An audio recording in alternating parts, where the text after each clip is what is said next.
Very good morning to all. ഇന്നത്തെ ക്ലാസ്സിൽ നമ്മൾ ഡിസ്കസ് ചെയ്യാൻ പോകുന്നത് സെമി കണ്ടക്ടേഴ്സിൻ്റെ ക്ലാസിഫിക്കേഷനാണ്. മെയിൻലി സെമി കണ്ടക്ടേഴ്സിനെ രണ്ടായിട്ടാണ് ക്ലാസിഫൈ ചെയ്തിരിക്കുന്നത്: intrinsic semi conductors and eccentric semi conductors. എന്താണ് ഇൻട്രിൻസിക് സെമി കണ്ടക്ടേഴ്സ് നോക്കാം. A semiconductor in its purest form is called intrinsic semiconductor. When atoms bond together to form molecules, each atom attempt to acquire 8 electrons in its outermost shell. If the outermost shell of an atom has 8 electrons, then the structure becomes stable. An intrinsic semiconductor such as germanium and silicon has only 4 electrons in the outermost orbit of its atom. So each atom requires 4 more electrons to fill the outermost orbit. This is achieved by sharing 1 electrons from each of the neighboring atom, which forms covalent bond between atoms. The atoms align themselves in a uniform 3-dimensional pattern so that each atom is surrounded by 4 atoms. Such a pattern is called crystal. Figure shows a simplified 2-dimensional representation of crystalline structure of a semiconductor at absolute zero temperature. Each of the valence electrons form covalent bond with the 4 neighboring atoms. A covalent bond consists of 2 electrons, one from each adjacent atoms. At absolute zero temperature, all valence electrons are tightly bonded to the parent atom. So no free electrons are available for conduction, and so an intrinsic semiconductor behaves as a perfect insulator at absolute zero temperature. At room temperature, some of the covalent bonds in the semiconductor break due to thermal energy. This makes a few free electrons which are free to move in the crystal in order to constitute conduction.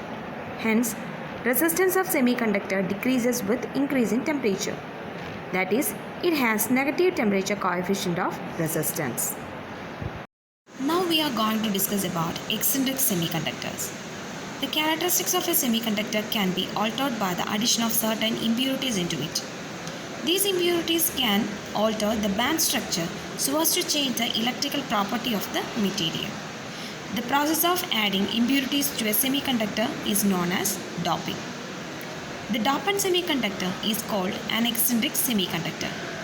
The process of doping increases either the number of free electrons or hole in a semiconductor. Generally, 2 types of impurities are available. First one, impurity atom having 5 valence electrons, that is pentavalent impurity atom, and second type, impurity atom having 3 valence electrons, that is trivalent impurity atom. Depending on the type of impurities used, eccentric semiconductors are classified into N-type semiconductor and P-type semiconductor. Figure shows the structure of an crystal structure of an N-type semiconductor. Semiconductors are formed by doping pentavalent impurities are known as N-type semiconductors. The addition of pentavalent impurity atom create a large number of free electrons in the semiconductor crystal.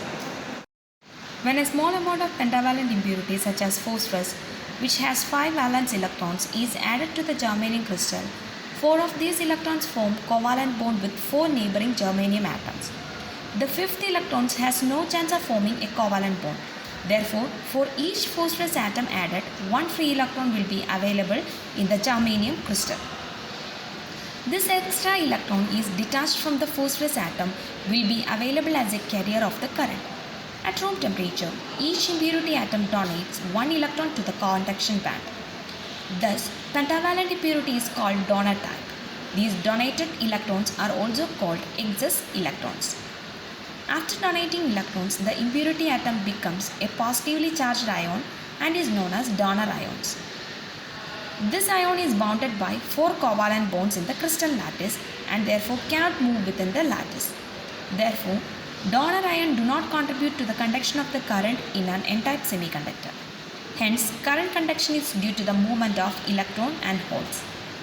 Electron in an N-type semiconductor are considered as majority carriers and hole as minority carriers. Next one, P-type semiconductor. Semiconductors are formed by doping trivalent impurity atoms are known as P-type semiconductors. The addition of trivalent impurity atom creates a large number of holes in the semiconductor crystal.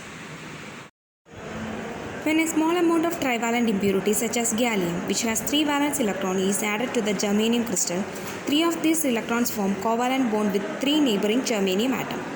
However, the fourth covalent bond is incomplete because the gallium atom does not have the fourth electron in its valence orbit. A vacancy which exists in the incomplete covalent bond constitutes a hole. The gallium atom seeks its surrounding atom so as to acquire the fourth electrons to complete the covalent bond. This tendency is so great in an adjacent covalent bond having small additional energy can jump to occupy the vacant position. These electrons can complete covalent bond around gallium atom. After accepting electrons, the impurity atom becomes a negatively charged ion and is known as acceptor ions. This ion is bounded by fourth covalent bond in the crystal lattice and therefore cannot be made to move within the lattice. So, acceptor ions do not contribute to the conduction of current in a p-type semiconductor. Thus, in a p-type semiconductor, current flow is due to the movement of holes and electrons. But major part of the current flow is due to the movement of holes, and therefore holes in a p-type semiconductor are majority carrier and electrons are the minority carrier. Thank you.